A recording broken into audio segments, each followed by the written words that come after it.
Today I'm going to replace my rear main seal on my 99 Jeep TJ. After having the garage for a little bit, I noticed I was starting to leak oil. Climbed under and you can see quite a bit of oil down here, and it was actually coming from right between the oil pan and the transmission, which as I read is an indicator that rear main seal going to be replaced. So I'm going to pull it out of the garage and we'll get started. I moved out here. The parts I'm going to replace it with are both from Fel-Pro. Got the Fel-Pro BS 4612, it's the rear main seal set, and then the Fel-Pro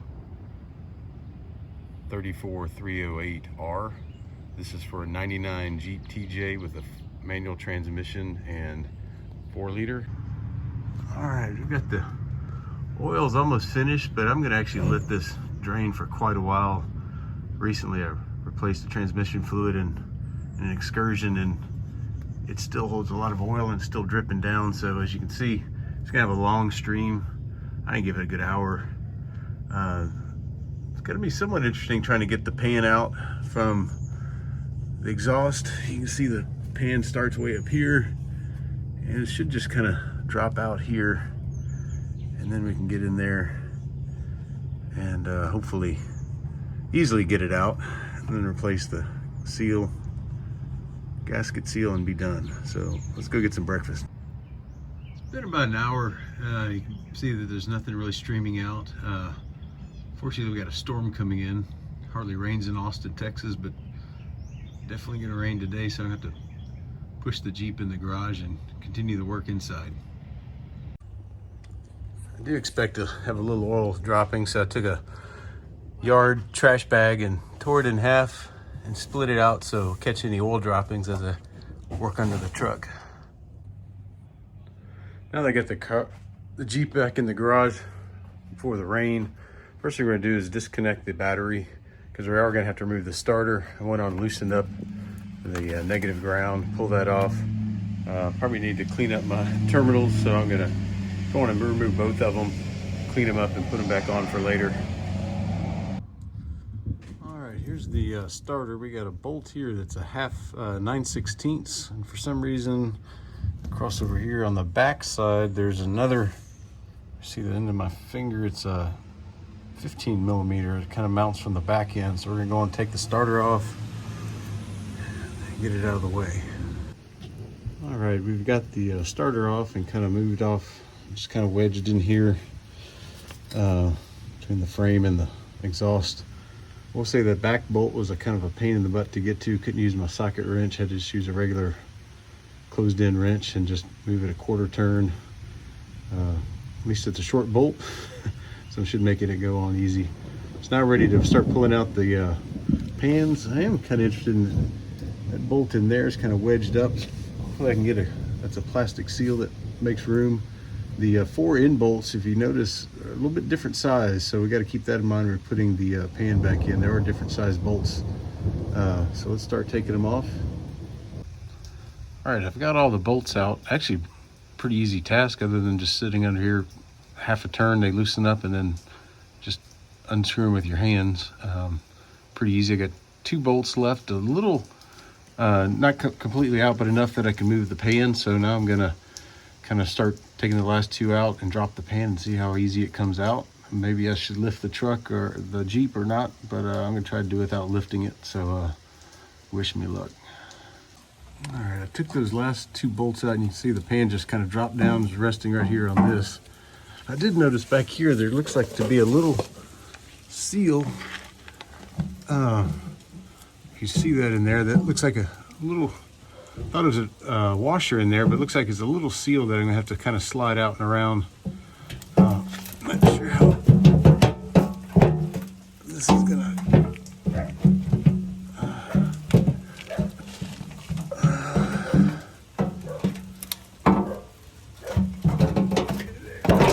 There it comes. Yeah, I could see this thing kind of fitting in there. That's going to be interesting to get back in. But let me go on and kind of See, I'm gonna wiggle this thing out. Hope I don't have to take the muffler out, but let me get two hands on this and see how I can wiggle it out.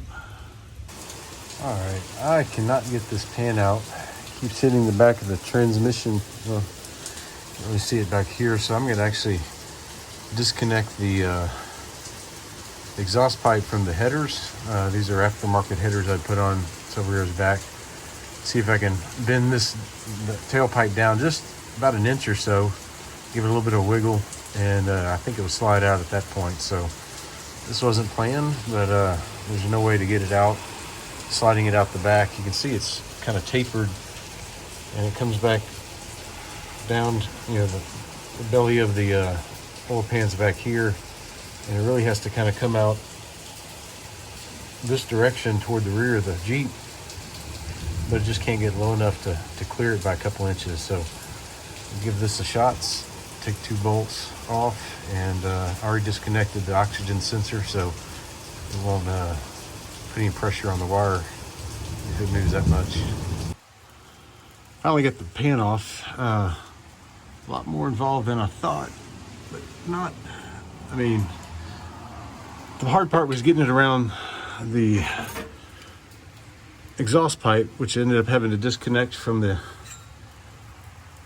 header here, and then had to go back and take off the exhaust tailpipe so I could get enough movement to let this drop low enough that I could slide the pan out. I was told this was a 99 and you could go straight to the cap, but it looks like I'm gonna have to take this railing off here before I can get to the cap and then replace it. So I'll start taking these bolts off and this brace there, and then I can get to the cap and replace the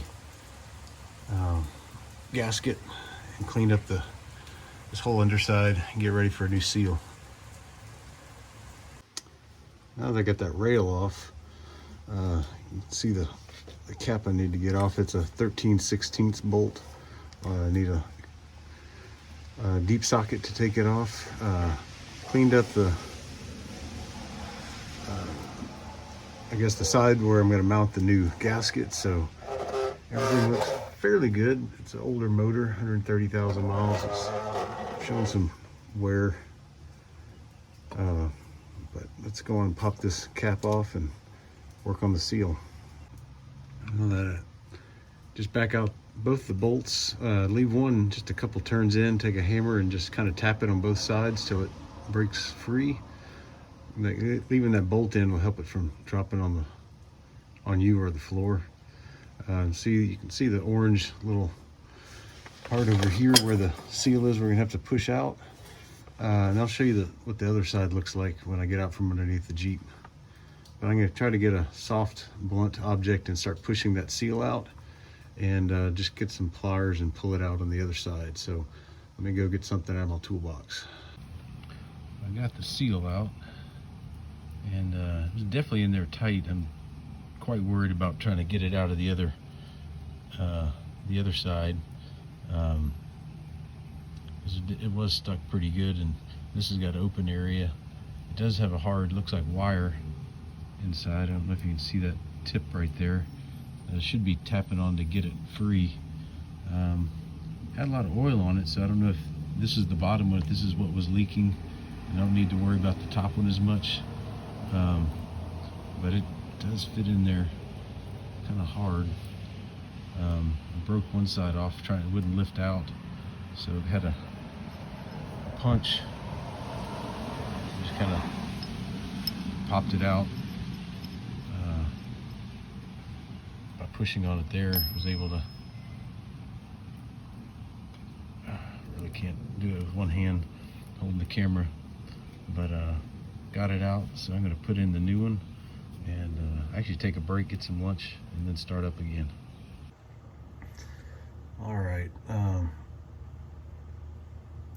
after playing with the other seal on the bracket that came out, I realized it was in there real tight, so I came back to tapping this and hit it several more times, just just steady, pretty good hits. You can see the little metal piece in there. Just kept tapping it, and all of a sudden it kind of broke free and, popped out a pretty decent amount. So now I should be able to grab it with some needle nose and thread it on out. So like I said, it took probably 10 taps, just make sure it's dead center on that little wire. And I had an awl here that you can kind of see. Get out of my, and just kind of put it right on the end of that metal center silver thing right there, and just kept tapping until it broke free. All right, now I've gotten the cap out, cleaned it up, pulled the old one out, and that's the new one there. Here's the new. This one just lays down in here, snaps in place. Only one way to go. It's got, you can see those little punch that I use to tap to get it out. You see a metal core. And that's what I was tapping on this old one to get it out. So it just popped right out. So looks much better. I'm gonna put a little bit of lubricant on here, and I've read to put a little bit of RTV silicone here. I'll do that, but also got to go back under there and fish the new one in. I've heard that one's a little tricky, so we'll give that a shot.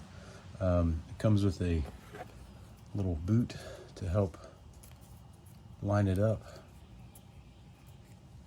So when it's, stick that in the hole, it kind of gives it a guide to go in, and then it's kind of a heavy plastic. It should slide right back out. So I didn't film getting in because my hands were up here, but just barely got it threaded in on this side over here, and it should just kind of continually, the lighting, some of them on this side, should just slowly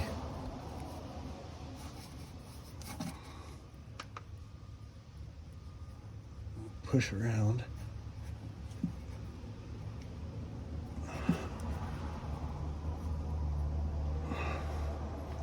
Almost there. To the other side. Let me set this down and use my other hand. All right, got that in. You can see this side is flush. This side over here, I just kind of clean it up. Now I've got the cap back on, so what I need to do is tighten these up. There's a 3-sequence torque setting. You do it at 40 foot-pounds each side, then come back with 70, and then finally 80 foot-pounds. So I'm gonna go grab my torque wrench, tighten these down, then I'll put the rail back in. Those tighten down to 38 foot-pounds each. I've heard just to kind of start in the center, kind of start working clockwise out, alternating, sides, from left to right. So it's kind of evenly torque down, and go on and do this, and then we'll be ready to clean up the pan and get the oil pan put back on. All right, so I got everything put together underneath. I got the new Fel-Pro gasket out, lined it up. I'm a little unhappy it's not lining up. Got some bends in it, so I think you need to just kind of straighten those out. This is where the main bearing is.